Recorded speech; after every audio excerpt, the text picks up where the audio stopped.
Since the dawn of humanity, we've looked to the heavens and wondered, how old is the universe? How many stars are there in the sky? Are there other planets out there like our own? But in the last 25 years, there's been a revolution.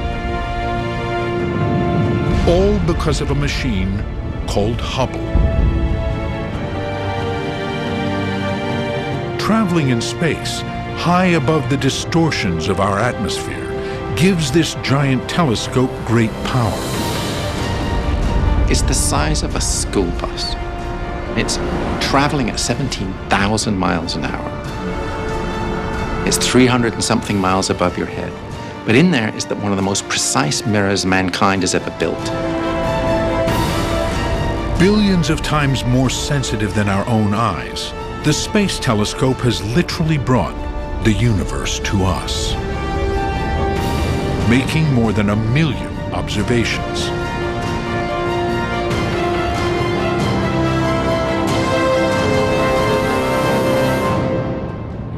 One legendary image is called the Pillars of Creation. It's a giant plume of gas and dust where stars are born. Our own sun probably formed in a place like this. The whole region is something like 400 trillion miles.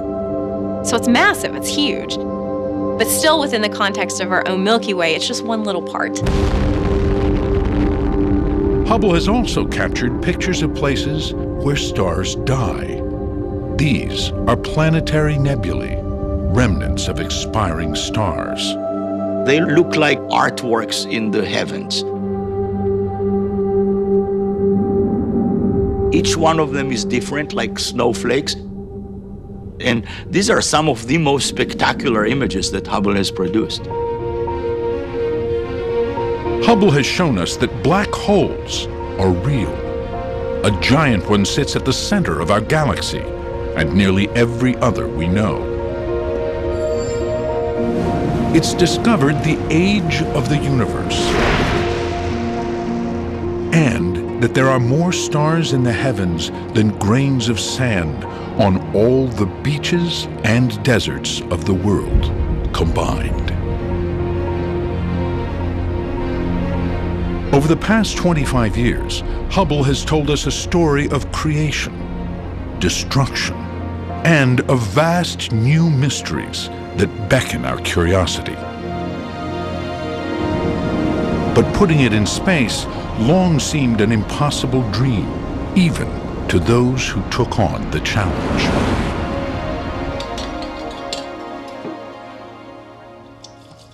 I started out in optical astronomy and spectroscopy.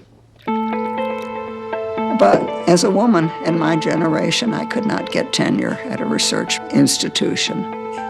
In 1959, when NASA was formed, one of the men there asked me if I knew anyone who would like to set up a program in space astronomy. And I decided that the idea of influencing astronomy for 50 years was just more than I could resist, and so I took the job. Astronomer Nancy Roman is known as the mother of the Hubble. She worked on its design and development for nearly 25 years. If I brought anything to it, it was perseverance and belief that it was possible. The idea of a space telescope was first seriously proposed in 1946 by Princeton scientist Lyman Spitzer.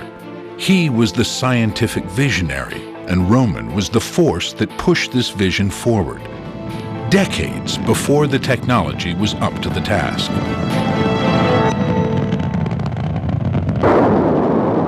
Even into the mid-60s, just getting a rocket safely into space was a challenge. There were a lot of failures. We were babies learning how to walk. And we didn't always succeed. Babies fall down, and we did too. But however far-fetched at the time, The lure of getting a telescope above the distortion of the Earth's atmosphere was strong. The major challenge facing astronomers was the twinkle of the stars. Twinkling stars are an inspiring source of poetry, but in terms of observing stars, it's not very good. If you can imagine you're swimming on the bottom of the swimming pool and you look up and you kind of see the distortion, just like a funhouse mirror. That's what it's like to study stars from the surface of the Earth. The atmosphere is just like that water in the pool. It sloshes around and moves and distorts the image. But when you come up out of the water, everything's clear. That's exactly what happens when a telescope gets above the atmosphere. In the pristine vacuum of space, light can travel for billions of light years, undisturbed. The atmosphere not only distorts light, it prevents some from reaching the ground at all. So for those reasons, astronomers for a long time were eager to get something outside. And so I got a committee together, and that was the beginning of the Hubble. The Space Telescope was named for Edwin Hubble, the great astronomer who did much of his pioneering work in the 1920s at Mount Wilson Observatory in California. In those days, our own galaxy, the Milky Way, was considered the entirety of the universe. Nearly everyone, even Einstein, believed the universe had existed forever in its present state, that it was eternal and unchanging.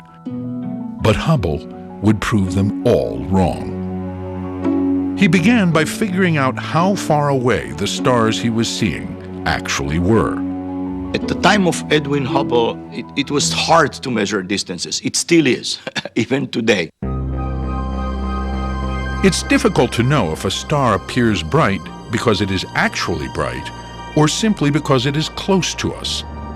So Hubble searched for a rare type of star called a Cepheid variable.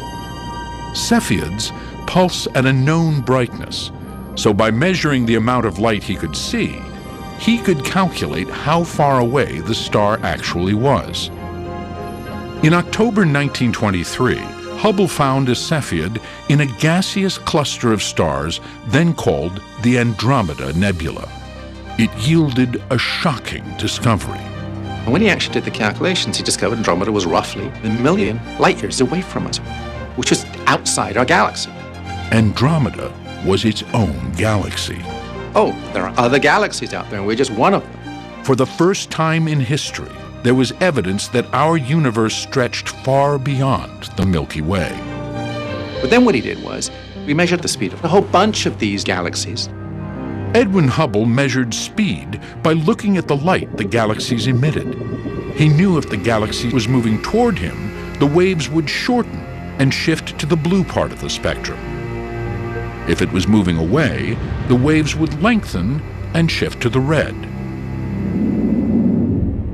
Every distant galaxy Hubble looked at, he saw the light from it being redshifted, which meant everything is moving away from everything else.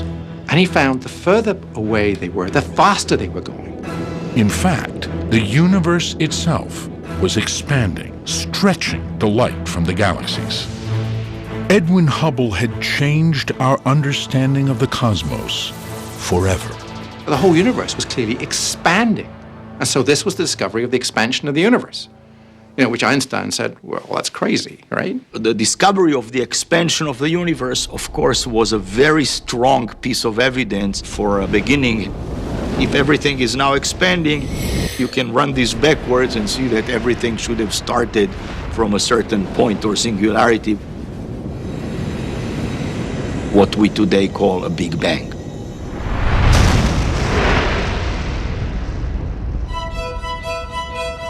That was pretty radical and mind-blowing stuff back in the 20s and 30s, and some people today even find it mind-blowing.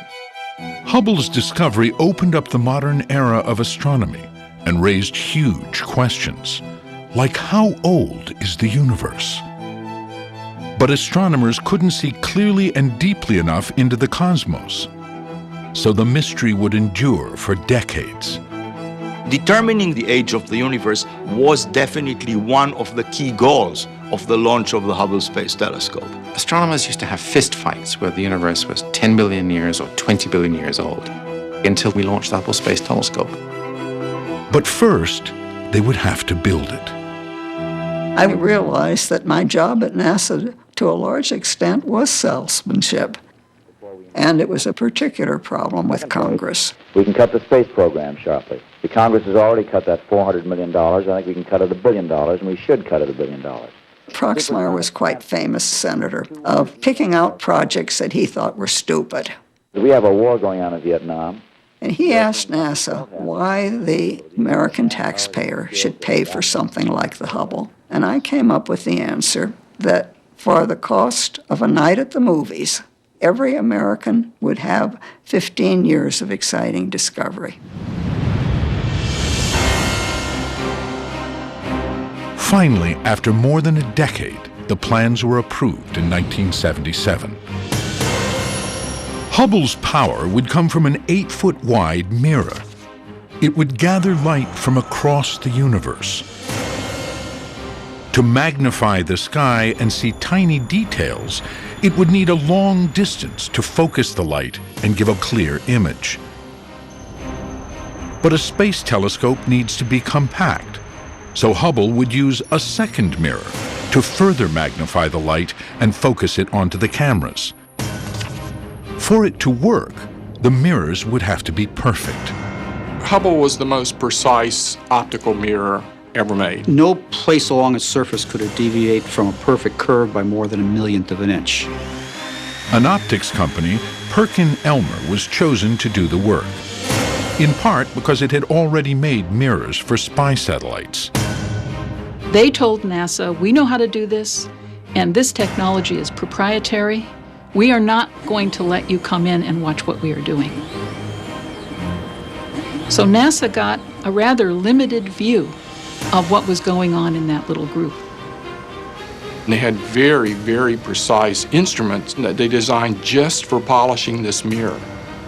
They had to work at night so that the vibration of cars in the parking lot wouldn't cause problems with the polishing equipment. They had to isolate it and float it on a table so any vibrations from the building wouldn't come in. And this program was over budget, behind schedule. They were desperate to get the telescope built and flown. Perkin-Elmer's own measurements showed discrepancies in the surface of the mirror, but this was never passed on to NASA.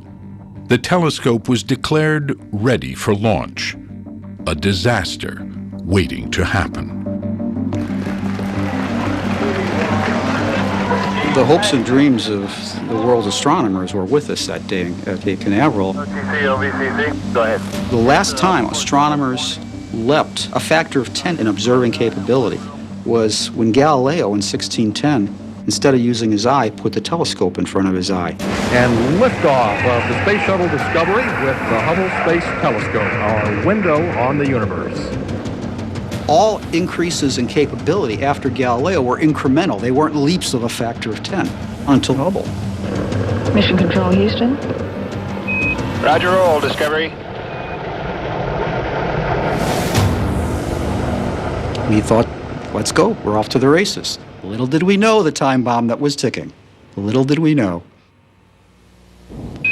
Discovery, Houston. You have a go to open the doors. Roger, Houston. After nearly 30 years of planning, on April 25, 1990, astronauts used a robotic arm to deploy the Hubble Space Telescope in orbit, 380 miles above the Earth. Capcom, we have a go for release. We concur, Charlie. Mission Control, Houston confirms the Hubble Space Telescope is released. With the telescope finally in place, everyone was excited to see what it could do. Scientists make final adjustments before we get to see the clearest pictures ever seen in the history of astronomy. Nose gear touchdown. But when the first images arrived, they weren't quite what the scientists had expected.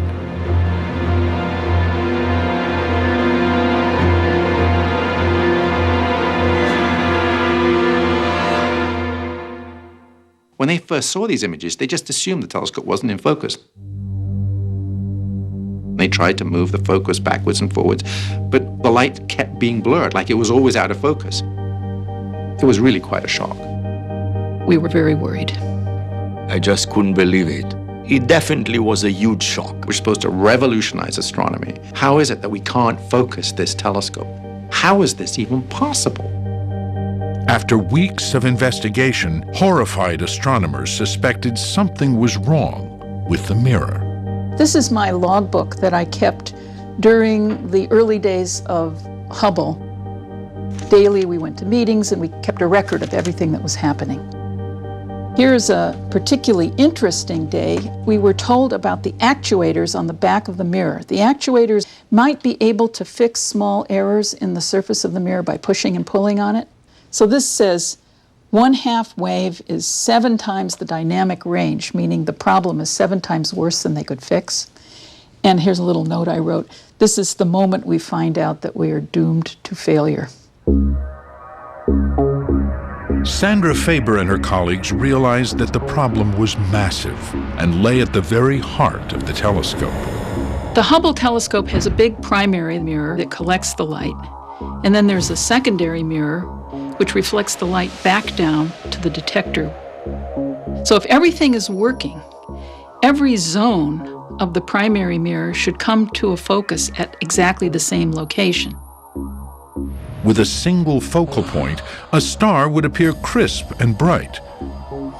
But this wasn't what was happening.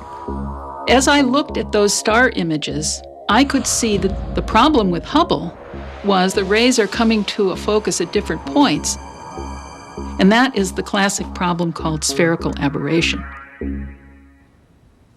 This is the actual set of images that my team presented that convinced people of the spherical aberration. The top set of images is simulated with software. The bottom is the actual images. And the fact that they match is what shows that we really understood what was going on. That was a kiss of death. It was like a bullet to the head. So I said, well, what are we going to do? Should we declare this telescope to be junk and just end it? Can we use it in its present form and get something out of it? Can we fix it? And all of those thoughts were running through people's minds in those fateful days after this discovery. Somehow the mirror had been polished too flat, and there might not be anything anyone could do to fix it. It was probably early June when people started saying the S word, spherical aberration. That led up to the infamous press conference that I'll never forget as long as I live. What might have made this happen? Do you know for sure that the aberration is in the primary mirror, the secondary mirror, both? Why wasn't it caught on the ground? That's correct. This was one of the most expensive science projects that NASA had ever undertaken, and it was a techno-turkey. Is it possible that you could bring the telescope back? It was an absolute disaster. And so it became life and death for NASA itself. It was the national joke. We went from being the heroes of the universe to the Mr. Magoo's, and being associated with the telescope was like difficult. The board of inquiry searched for clues to what went wrong. Inspecting every piece of every tool used to polish the mirror, they found the smoking gun. A few missing chips of paint. They had thrown off the laser-guided measuring tool used to shape the mirror. Everything was off about 1 millimeter. And so they polished the edges of the mirrors a little too flat. About 1/50th of the thickness of a human hair. Many feared this meant Hubble was dead, since the mirror was hard to access and impossible to remove in space. Sandra Faber was on the panel tasked with finding a solution. The Blue Ribbon Committee convened. People were thinking about everything from bringing the telescope down to having astronauts go up in orbit and swim down into the tube and install correcting optics in front of the primary mirror. Basically shows the front end of the telescope. I called the report jokingly 50 bad ways to fix a space telescope. The best idea was to put small corrective mirrors in front of the cameras and other instruments. But the problem was getting the mirrors inside the telescope. Jim Crocker was an engineer in charge of Hubble operations. We got to the point where it's like, we're kind of running out of ideas here and not sure what to do. There's a lot of ways to fix this. There's just no way to perform them in space. I actually came back from the meeting and went back to the hotel we were staying at. And I thought, well, I'll take a shower before we go out to dinner. The shower head's on a sliding rod, and the head goes up and down. And so I turned the water on, and I slid it up, and then it was like it clicked. If we packaged the mirrors into a little robotic arm, and we put that arm into a new instrument, it could raise this mirror up and flip the little mirrors out in front of each of the other instruments and correct them all. And I thought, that'll work.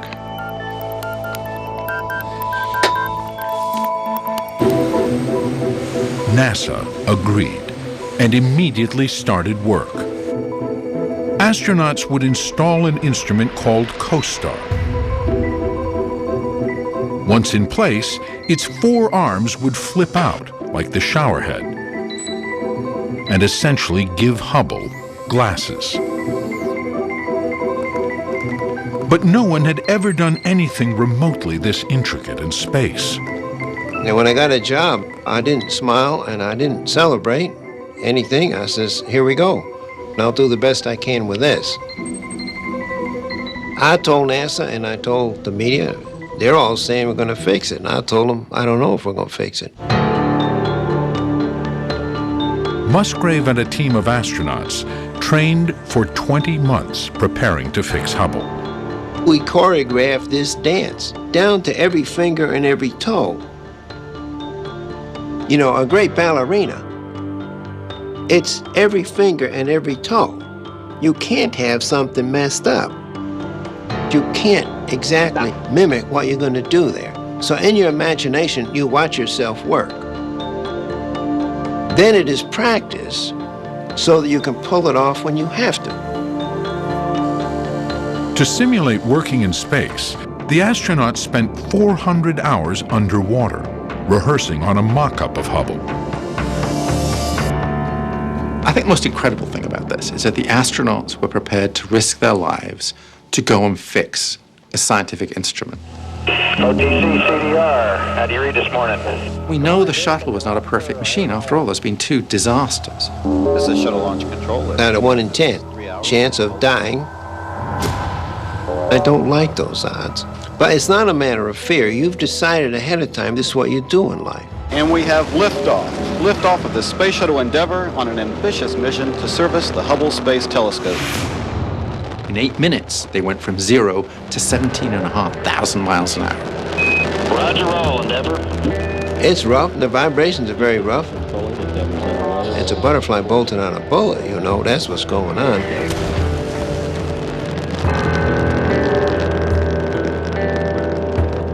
It takes the crew 2 days to catch up to the telescope. As soon as I caught that bright star out there, it had to be Hubble, nothing else. The moment of truth is coming. You can't run from it anymore. It's coming. There it is. Endeavour, the Keep Alive monitor is disabled, and you gotta go for capture.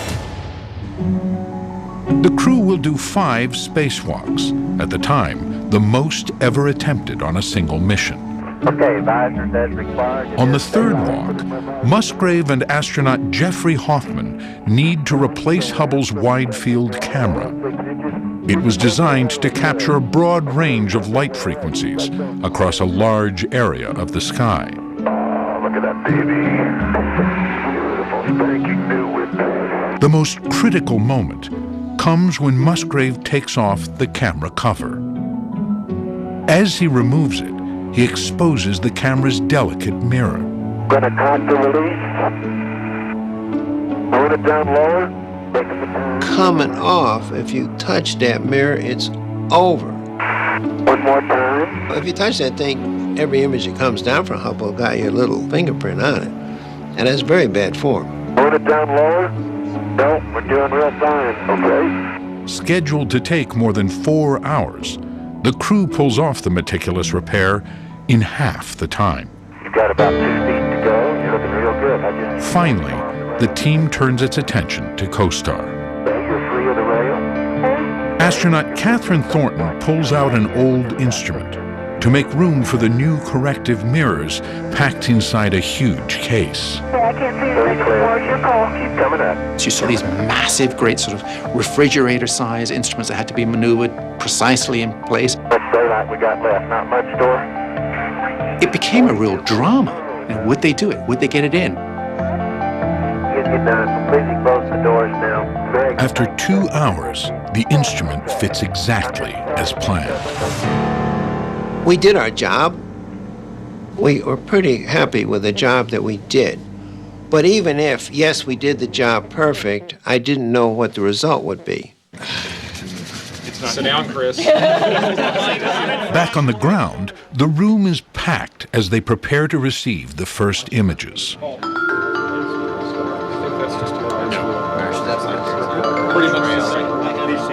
I told somebody at the time that it was almost like when your child is born. You sort of think that everything is going to go right, but you really don't know. I'll never forget it. I mean, I'll remember the birth of my 2 kids and the night we saw the first image from Hubble. We're all huddled around the screen.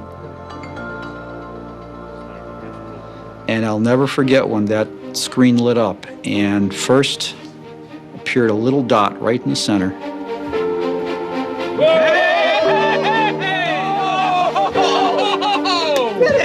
And that by itself was good news because there was no fuzz around it.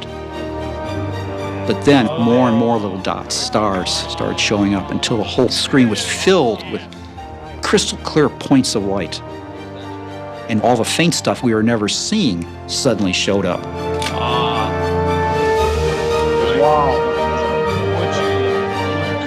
And we knew we had fixed Hubble.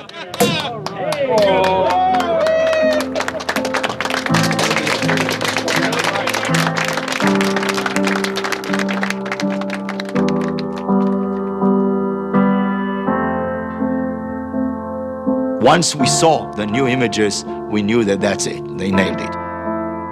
Astronomers leaped to their feet and applauded and cheered and whistled and hooted. It was unforgettable. It was a stunning success in the end. You know, the trouble with Hubble was over.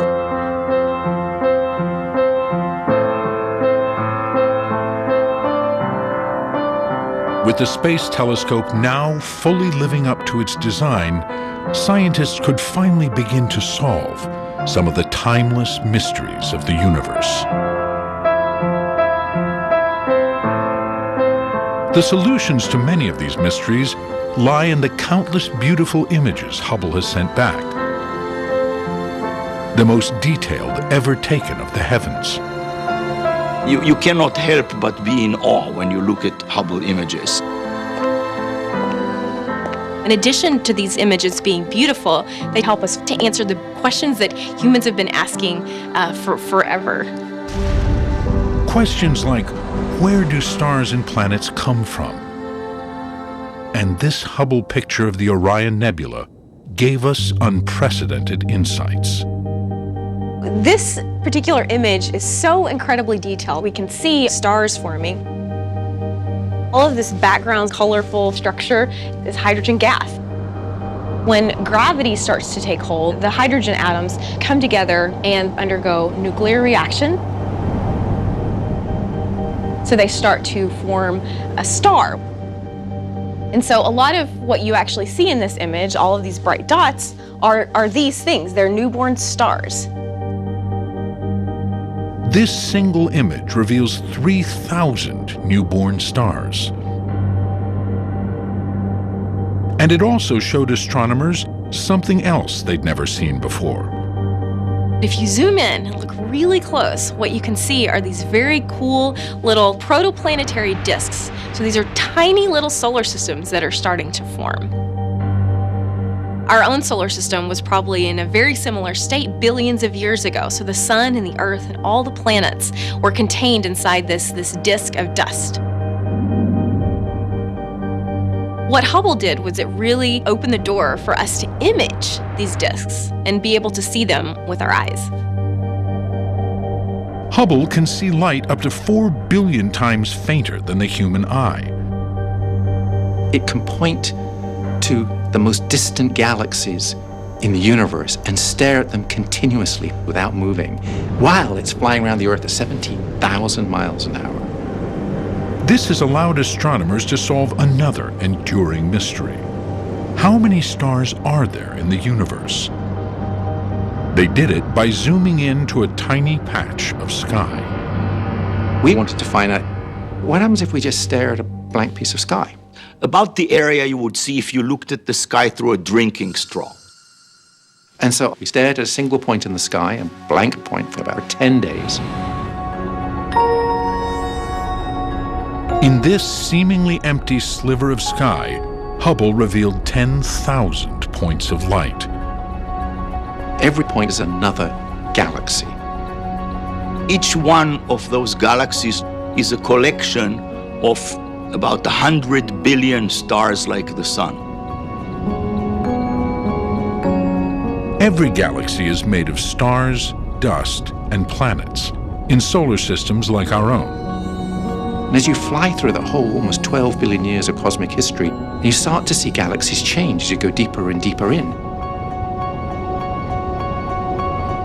And right at the very end, you see these really sort of orange and red, fuzzy little blobs, which are the very earliest galaxies. In visible light, these are the deepest images of the universe. So, in a point on the sky, no bigger than a drinking straw, there are 10,000 galaxies. So it told us instantly there were 200 billion galaxies in the observable universe. Each galaxy has roughly 100 billion stars. You do the math, and it tells us how many stars there are in our observable universe. It's 2 with 22 zeros after it.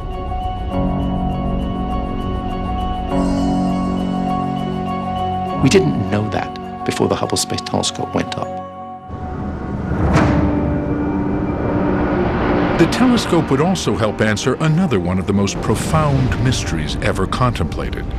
How old is the universe? The Hubble Space Telescope represents exploring in the true sense. You don't know what you're going to find. The discovery of the age of the universe would take a circuitous route, building on Edwin Hubble's breakthrough that showed the universe is expanding. It would also set the stage for a shocking surprise. Everybody had known for many years that the universe was expanding, but everybody had assumed that the universe would slow down in that expansion because gravity would attract everything to everything else, and that would slow the expansion. And the big question was, is there enough stuff in the universe to gravitationally attract the universe to come to a halt? Is gravity retarding it enough that eventually the expansion will stop, and then the universe would start contracting? And so we wanted to measure as far out as we could, as far back in time as we could, the past expansion rate of the universe and compare that to today. Like Edwin Hubble had decades before, the scientists needed to find stars of known brightness so they could accurately measure distances. Hubble had used Cepheid variables, but Perlmutter and Reese searched for something called a supernova type 1a. These exploding stars all burn with the same peak brightness, 5 billion times brighter than our sun.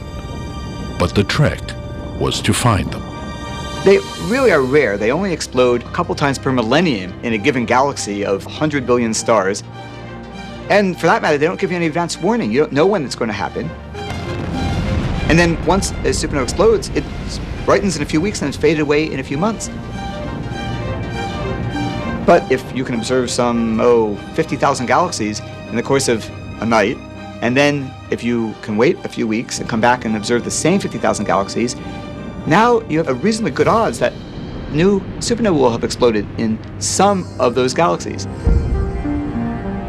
The Hubble images made it possible to measure how far away the supernovae were and how long it took their light to reach the Earth, even when they had exploded billions of years in the past. And that's, of course, the whole game here, because you need to be able to tell the brightness of that supernova to tell exactly what point in time in history you're looking at. With the same technique Edwin Hubble had used, redshift, Perlmutter measured a distant supernova's light to see how fast it seemed to be moving away. He expected to see that the expansion of the universe was slowing down, but he was in for a surprise. It was 7-8 billion years back in the past, and that one supernova suggested that the universe was not slowing down. And this was very interesting, very puzzling. His team then analyzed 42 more supernovae and came to a shocking conclusion. That data set strongly suggested that the universe was actually speeding up. Adam Rees was part of a competing group, and his work was yielding the same odd result. Looking into the past, he expected to see that the expansion of the universe had slowed, but 5 billion years ago, it started to accelerate. You know, you worry a tremendous amount because there are many ways to get a measurement like that wrong. Pretty much only one way to get it right. The two teams working on this at this point were in really tight rivalry. We were not talking to each other about what we were finding at all. You wake up at 2 in the morning and you think, oh my God, did I account for some subtlety? We knew that if we got anything wrong, the other group would be sure to point it out. Did I subtract it from the total? Is this right? And, you know, this is like cosmic accounting. You know, you got to make sure that it's right. But the numbers were correct. Within weeks of each other in 1998, the two teams announced the same shocking conclusion. The expansion of the universe was speeding up. You have been awarded the Nobel Prize in Physics for the discovery of the accelerating expansion of the universe. Perlmutter and Rees, together with Rees's team leader, Brian Schmidt, shared the 2011 Nobel Prize in Physics. But their discovery had opened up a whole new mystery. What was fueling the acceleration? Scientists called it dark energy. Something like 70% of all the stuff of the universe has to be made of this dark energy for the universe to be accelerating the way it is. And so it's possibly the most important stuff in the universe, and we don't know anything about it. I don't really know what dark energy is. We don't have an explanation that would satisfy really anybody, especially a physicist. And so it's blowing everybody's minds again. I mean, physicists call this the most important problem in physics because we don't know where this dark energy has come from. We can't calculate where it's come from. Our models don't work. But despite the mystery, the discovery helped finally resolve the question astronomers had dreamed of answering for centuries. How old is the universe? You need to know that history of when was it faster, when was it slower, if you're going to piece it all together and working our way back to the point at which all the distances would go to zero, the beginning of the universe, the Big Bang. Scientists found Cepheids and supernovae stretching far across the universe. They used Hubble to measure their distances and redshift to figure out how fast these points seemed to be traveling away. This revealed how long the total expansion had taken since the Big Bang. Hubble provided a ruler for the universe.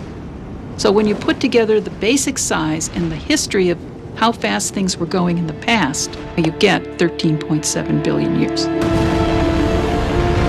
Our universe is 13.7 billion years old. Hubble had finally helped answer this fundamental question. There was a promise, and Hubble delivered on that promise.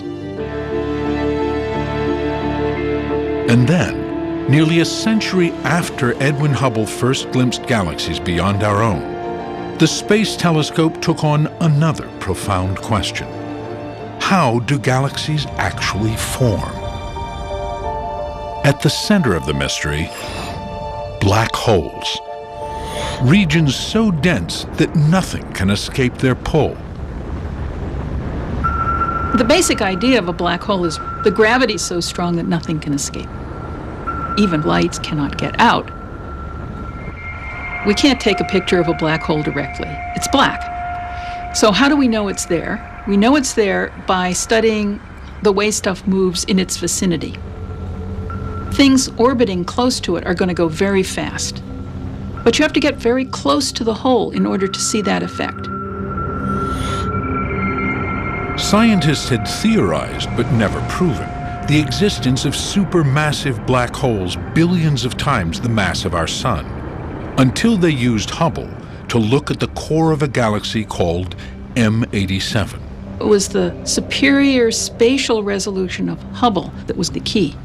In the galaxy M87, the gas on this side is coming towards you, and the gas on that side is going away from you.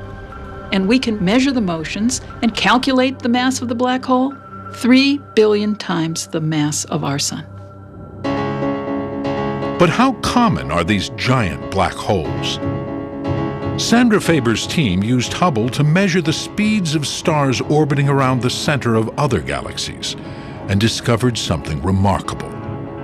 We accumulated measurements of stellar speeds in, I would say, 24 galaxies. And in every one, we found evidence for a compact central mass. Essentially, at the center of almost every galaxy, there is a supermassive black hole. There is some regulating mechanism here that makes the black hole and the bulge of stars around it grow together. So it is a chicken and egg problem in the sense that did the galaxy form first and then a black hole grew inside it, or did the black hole kind of seed the formation of the galaxy? And we're actually not sure what the answer to that is. The precise relationship between supermassive black holes and galaxies remains a mystery. It's just one of the countless questions and profound discoveries generated by Hubble over its 25-year history. And its continued success is a testament to the humans who have kept it going. We want you to use your best judgment. The pitching array will definitely clear the top of HST. Hey, go ahead. Astronauts have upgraded the telescope on 5 different missions since its launch. Hubble has arrived on board Atlantis. Okay, here we go. The last visit to Hubble was in 2009. Astronauts needed to replace the wide-field camera and install and repair spectrographs that could help peer into black holes and analyze the atmospheres of distant planets.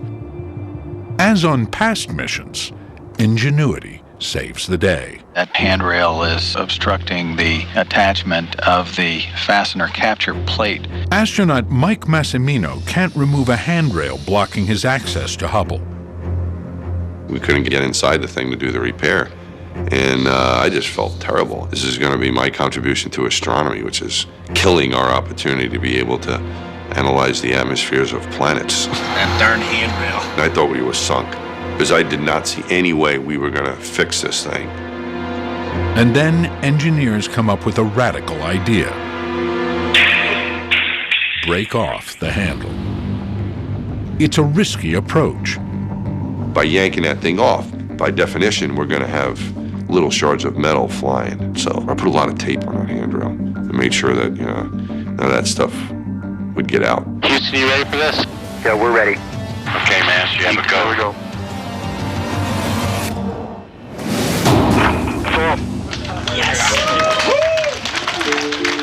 Disposal bag, please. The handrail was out of the way. It wasn't going to be a problem anymore.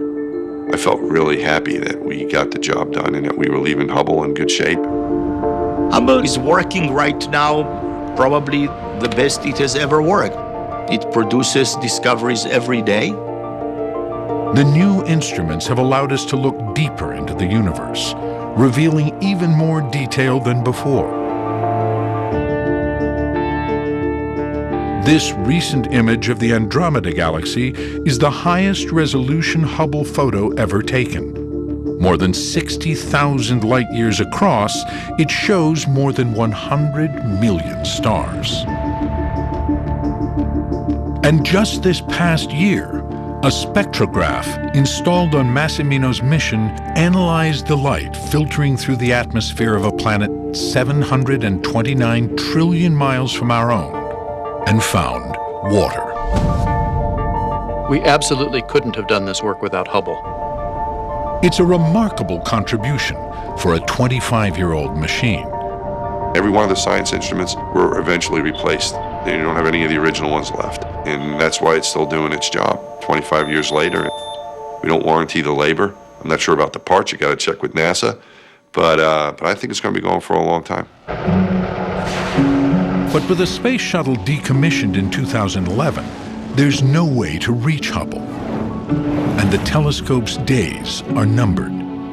And John, this is like spacewalk number 714? Six. Okay, great. Astronaut John Grunsfeld visited Hubble 3 times, more than anyone else, and was the last human to touch the telescope in 2009. We'd finished all of the work that we had planned, and I was in my spacesuit, getting ready to come back into the airlock, and gave Hubble, one last tap to say goodbye. And I just felt incredibly happy that we'd had this amazing ride. I watched it disappear off into the distance, and I knew I would never see Hubble again. But we'd accomplished so much; it was just a matter of joy.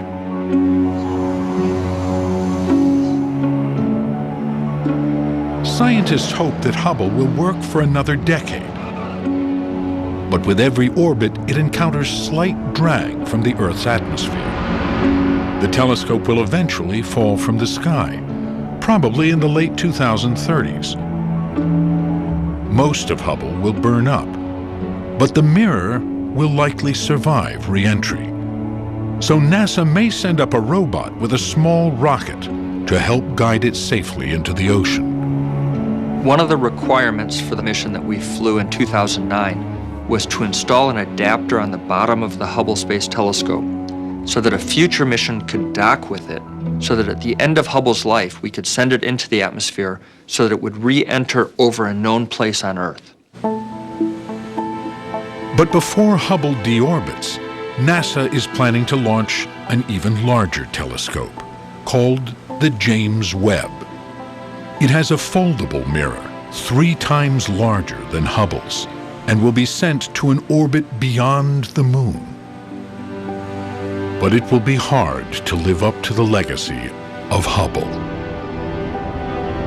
The Hubble Space Telescope is probably the most scientifically productive instrument in history.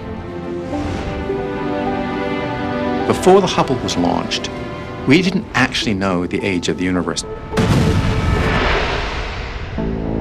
The Hubble just sorted that question out, bang. We had never seen black holes before. After Hubble, we know that every single galaxy has a black hole. We knew that when stars finish their life scale, they form planetary nebulae. Hubble just cataloged every single type of planetary nebulae, and then it caught supernova, blowing up. We had no idea the universe was filled with dark energy. We didn't even know that was possible. We've seen into the depths where stars are formed. We can actually see the formation of planetary systems. We knew that theoretically. We can now see all of that stuff. Just tick off all of those discoveries, and our whole worldview has just changed.